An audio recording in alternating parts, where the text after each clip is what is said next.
اسد عمر نے نکلوائی تھی، اب بند ہو گئی، اب تو ہمارے سسکیاں، اب تو سسکیاں ہیں.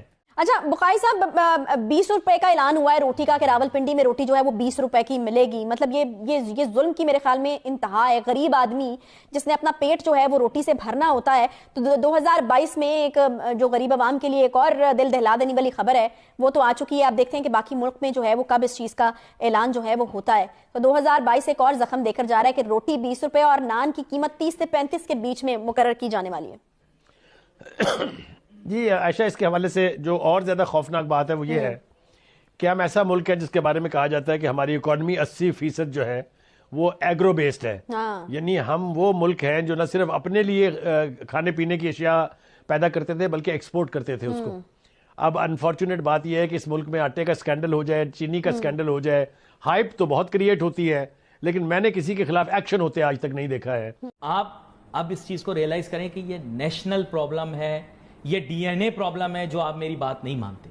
یہ ایک ڈی این اے پرابلم ہے جو 4 ممالک کے ساتھ دنیا میں موجود ہے، جس میں انڈیا، پاکستان، انڈیا، بنگلہ دیش، انڈیا، سری لنکا. میں نے انڈیا 4 دفعہ کہا کیونکہ یہ بڑے بدماش ہیں، میری کلپس ایڈٹ کر کے چلاتے ہیں انڈیا میں. تو میں آپ کو بتا دوں یہ ڈی این اے پرابلم ان 4 ممالک کے ساتھ میں آپ کو اسٹیمپ پیپر پہ سائن کر کے دیتا ہوں. یہ 4 ممالک دنیا میں کبھی ترقی نہیں کریں. لیکن آپ کم سے کم مانے نہیں مانے، میں نے آپ کو بتا دیا دنیا میں کبھی ترقی نہیں کریں گے. آپ کم سے کم جو 2 ملک ایسے ہیں جو ڈی این اے چینج کیا یا نہیں کیا لیکن وہ پاکستان سے بہت حد تک بہتر ترقی کر گئے. انڈیا آپ کے سامنے، بنگلہ دیش بھی آپ کے سامنے. آپ ان کی کرنسی سے لے کے نہیں، ویسے تو سری لنکا کے بارے میں بھی لوگ مجھ سے لڑتے تھے کہ علی بھائی سری لنکا کا نام کیوں لے رہے ہو، تو بڑے اچھے لوگ ہیں، بڑے پیارے پیارے لوگ ہیں، وہ بڑے بڑے پیارے پیارے لوگ ہیں، وہ بھی رل گئے. تو چلے ہمیں انہی سے ہی سبق سیکھ لینا چاہیے کہ جن کے ڈی این اے ہمارے جیسے ہیں وہ ہم سے آگے کیسے بڑھ گئے. ہاں چیک کریں. سر میں آپ کو بتا رہا ہوں نا، ڈی این اے ان کا مسئلہ پتہ ہے انڈیا والوں کا کیا ہے؟ وہ ہر وقت ہماری طرف دیکھتے رہتے ہیں. یہ وہ لوگ ہیں جو دنیا میں آگے جانے کے، یہ بالکل ایسے ہیں جیسے کوئی مرسیڈیز میں بیٹھا آدمی ہر وقت سائیکل والے کو دیکھ کر کہتا ہے دیکھ دیکھ یہ سائیکل پہ دیکھ دیکھ. انڈیا والے اب یہ دھرمیندر گورو انڈیا میں ٹوٹل کلپ یہ چلاتے رہتے ہیں، پاکستان پیچھے رہ، دیکھ پاکستان پیچھے رہ گیا. ابے بھائی اگر تم اتنے آگے جا رہے ہو اور تم مرسیڈیز میں بیٹھے ہو، ہم سائیکل میں بیٹھے ہیں، تو تم کیوں بار بار بیٹھ کے پیچھے سائیکل کو دیکھ رہے ہو مرسیڈیز میں بیٹھ کے؟ سر یہ ان کا ڈی این اے پرابلم، دنیا میں کبھی آگے نہیں نکلیں گے. وہ ترک جو یہ اپنا جس کا مذاق اڑاتے ہیں، قطب الدین ایبک نے آگے دلی کیسے فتح کیا؟ یہ تو اکنامک تب بھی پاور تھے، تو اکنامک پاور کیسے زیرو ہوئی؟ سر یہ ڈی این اے پرابلم آپ مان جائیں، یہ 4 ممالک کے ساتھ ہے، بنگلہ دیش کے ساتھ بھی ہے، میں آپ کو بتا رہا ہوں. چلے اگر D N A problem, I think this is a time to rectify this problem, D N A problem.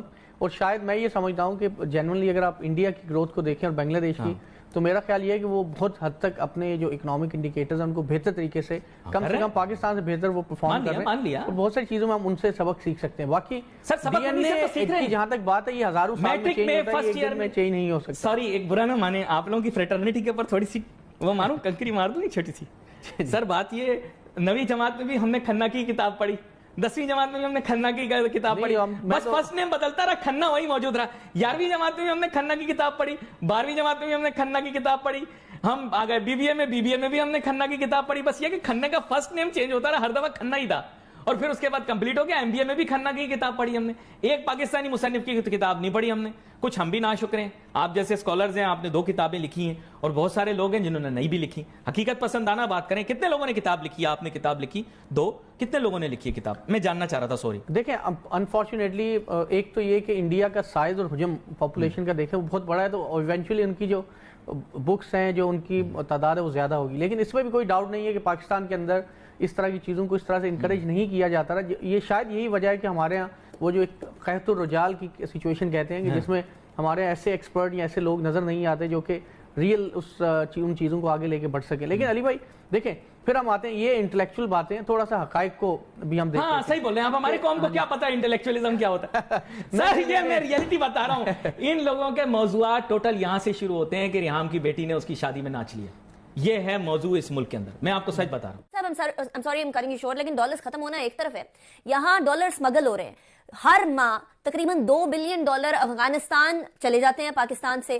ادھر ہم $1 بلین کے لیے کشکول اٹھائے پھر رہے ہیں، اور ادھر $2 بلین پر منتھ افغانستان چلے جاتے ہیں. روکنے کی کوشش نہیں کی جا رہی. 12 دسمبر کو بولا تھا اسحاق ڈار صاحب نے کہ ہم لوگ سیل کر دیں گے بارڈر اگر اس طرح کا معاملہ چلتا رہا. آج سال کا آخر آ گیا ہے اور ابھی تک کوئی سٹیپ ہی نہیں اٹھایا گیا.